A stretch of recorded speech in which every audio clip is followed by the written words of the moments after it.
動画をご視聴いただきありがとうございます。緑川優と申します。今回解説していくのは、ニールセンの交響曲第3番から1楽章です。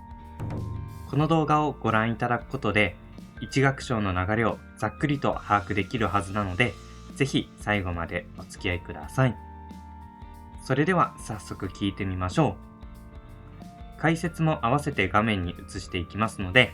目と耳で形式を体感していただければと思います。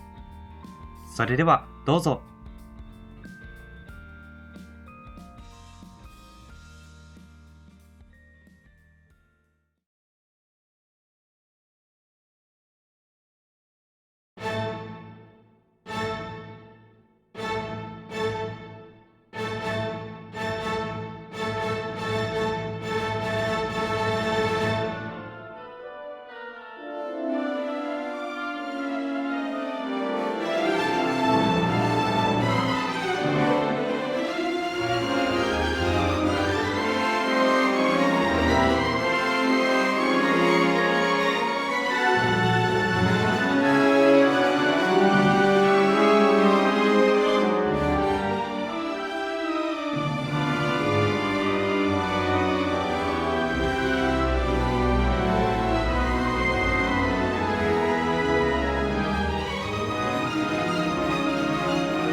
こまでご視聴いただきありがとうございます。ミール線は特徴の一つとして突然の転調という面が挙げられることが多いんですが、まさにそういった感じの曲になっていましたね。また素材の展開の仕方も面白く、最も特徴的だったのは展開部で出番のなかった 1B が再現部以降にその割合が増えるということでした。4つの主題のうち 1A、2A、2B が正統派な役割を持つ一方で、1B の扱いはまさに真逆となっていて、定時部や再現部で激しく転調を繰り返すので、結果として曲全体が飽きることのない3拍子となっています。いつも通り概要欄には推奨音源を載せておきますので、この動画を機に曲が気になったなという方はそちらも聴いてみてください。個人的にはブロムシュテットとサンフランシスコ教の演奏が未だに最強じゃないかなと思っています。動画の感想や皆さんのお気に入りの録音がありましたら、ぜひコメントで教えてください。よろしければチャンネル登録、高評価のほどよろしくお願いします。それでは緑川優でした。またの動画でお会いしましょう。